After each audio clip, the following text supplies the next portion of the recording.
I want to start with a question that's almost uncomfortably familiar. Have you ever left work after giving more than you felt you had, and then watched the credit land on someone else?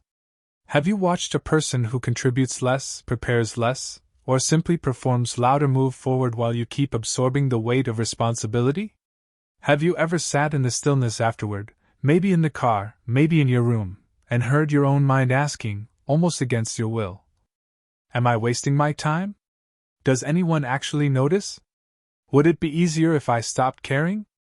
If you've had those thoughts, that doesn't disqualify you. It doesn't make you fragile. It makes you human. Because at some point in any serious path, effort and reward stop arriving together. The work continues. The sacrifice continues. The standard continues. And yet the recognition feels postponed, as if it's trapped behind some invisible administrative delay. That delay is where people disappear. Not because they lack talent. Not because they lack intelligence. Not because they lack potential. They disappear because they become emotionally depleted. They reach a kind of internal fatigue where it's not the workload that breaks them. It's the meaninglessness they start projecting onto the workload. And that is what I want to examine. Not success. Not productivity. Not leadership as a collection of techniques. I want to talk about what it costs emotionally to play the long game. Most people talk about leadership as if it begins when you get authority. When you get the title. When you get the team. When you get to make decisions. But leadership begins earlier than that. Leadership begins the first time you are disappointed and you do not allow that disappointment to rewrite your character. Before you can lead people consistently, you have to learn how to carry discouragement without becoming less principled. You have to learn how to experience unfairness without turning into an unfair person. You have to learn how to be overlooked without becoming someone who needs attention to remain ethical. That's not an inspiring idea. It's a sobering one. Because it means the real test isn't whether you know what to do. The real test is whether you can keep doing it when the emotional reward disappears. And that's where many people misunderstand discipline. They treat discipline like the first ingredient. Like some trait you either have or you don't. But for most people, discipline is not the beginning. Emotion is the beginning. Every disciplined person was emotionally moved by something at the start. A vision. A promise. A fear. A responsibility. Sometimes it's a child. Sometimes it's a marriage. Sometimes it's a debt that needs to be paid. Sometimes it's the private awareness that you cannot remain who you've been. Emotion initiates the journey. Discipline is what continues the journey after emotion goes quiet. Motivation is temporary. It spikes and it fades. Discipline is a decision. And then another decision. And then the same decision again when there is no encouragement left in the room. That's why the long game is psychologically expensive. It asks you to keep investing after the excitement is gone. It asks you to stay ethical when shortcuts are available. It asks you to remain patient while people around you appear to accelerate. And it asks, more sharply than any other question, can you keep doing the right thing when nobody seems to notice? There's a particular loneliness to that question. Because many of the most important decisions you will ever make won't feel rewarding in real time. They won't feel heroic. They'll feel quiet. They'll feel invisible. They may even feel unfair. This is one of the most disorienting truths about leadership. It is not measured by emotional comfort. It is measured by strategic consistency. And when people fail to play the long game, it's often because they confuse temporary emotion with permanent reality. They say, I feel forgotten. And that feeling is real. But feelings are not always evidence. They say, I feel like I'm failing. That deserves attention. It deserves care. But it does not deserve authority. It does not automatically get to make your decisions. There is emotional truth, and there is strategic truth. Emotional truth says this hurts. Strategic truth asks something different. Who are you becoming while you're waiting? Because careers don't move the way people pretend they do. We tell ourselves the corporate ladder is climbed through competence alone, as if work is a clean equation, input effort, receive reward. But real systems don't reward effort. They reward outcomes, perception, timing, and politics. And more than that, they reward credibility. Credibility is slower than competence. You can become competent relatively quickly. Credibility takes time because it's built through patterns that other people can trust. Consistency, reliability, judgment under pressure. The ability to solve problems without creating new ones. The ability to carry responsibility without demanding constant reassurance. Many people believe promotions create leaders. More often, promotions simply recognize leadership that was already happening quietly for a long time. The title tends to arrive after the capability, not before it. Which means if you're waiting for the title to give you permission to act like a leader, you may be waiting indefinitely. So the question becomes practical. How do you actually continue when you're disappointed? How do you play the long game without becoming bitter, passive, or reckless? I want to offer a framework. A sequence you can return to when your emotions are loud and the system is silent. I call it the long game decision cycle. Step 1 is simple, and it's often the most avoided.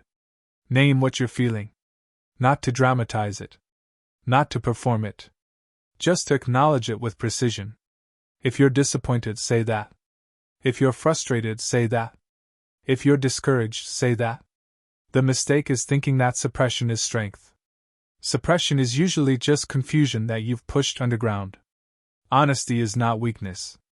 Honesty is clarity. It means you are no longer fighting reality inside your own mind. And that matters because you cannot lead yourself through what you refuse to name. Step 2 is to separate emotion from objective reality. Ask yourself a question that cuts through the inner narrative. What do I actually know? Not what I fear. Not what I'm assuming. Not what I'm predicting as an act of self-protection. What do I know? Because when people are in prolonged stress, they start building stories to explain the pain. And those stories can become heavier than the facts. They start deciding why people did what they did. They start mind reading. They start turning one disappointing moment into a permanent identity. And then the strategy collapses, not because the reality is hopeless, but because the story has become absolute. So separate the two. Let emotion be emotion. Let facts be facts. Do not allow them to merge into a single, unquestioned conclusion.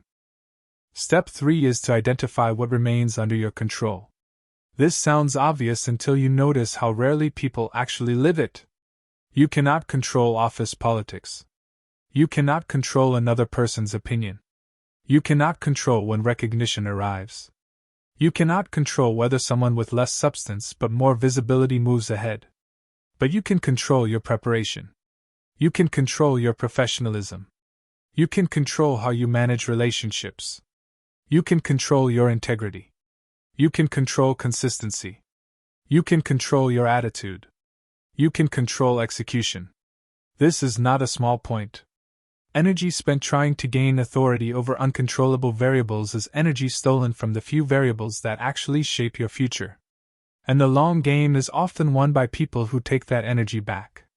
They stop trying to force outcomes. They start building inevitability through repetition. Step 4 is the one that changes the internal atmosphere. Ask yourself, what decision will my future self respect? Not tomorrow. Not next week. 5 years from now. 10 years from now. Picture the person you are trying to become. Not the version of you that's tired right now. The deeper version. The one you trust. If you met that person, would they thank you for today's decision? Or would they say, you were closer than you realized, and you walked away because you couldn't tolerate being unseen? That question is not about guilt. It's about alignment. It pulls you out of the emotional weather and back into the longer horizon where consequences actually live. Step 5 is execution. Do the right thing anyway. Not because it feels good. Not because it's easy. Not because the environment deserves it. Because your principles deserve more authority than your emotions. That is emotional maturity. Not feeling less. Not becoming numb. But allowing your values to speak louder than your feelings. And there is something else here that people overlook. Every difficult season is producing something. Even if it isn't producing recognition. It is producing capacity. It is building restraint, judgment, patience, perspective, humility, resilience. And resilience is not merely surviving difficulty. Resilience is becoming larger than the difficulty itself. One day, if you continue, people may observe your success and assume it happened quickly. They will see the title. They will see the results. They will see the momentum. What they will not see are the years of quiet formation. The years where you were learning how not to react. The years where you were learning how to be consistent while disappointed. The years where you were learning how to absorb pressure without leaking it onto other people. That is a hidden curriculum. The world celebrates outcomes.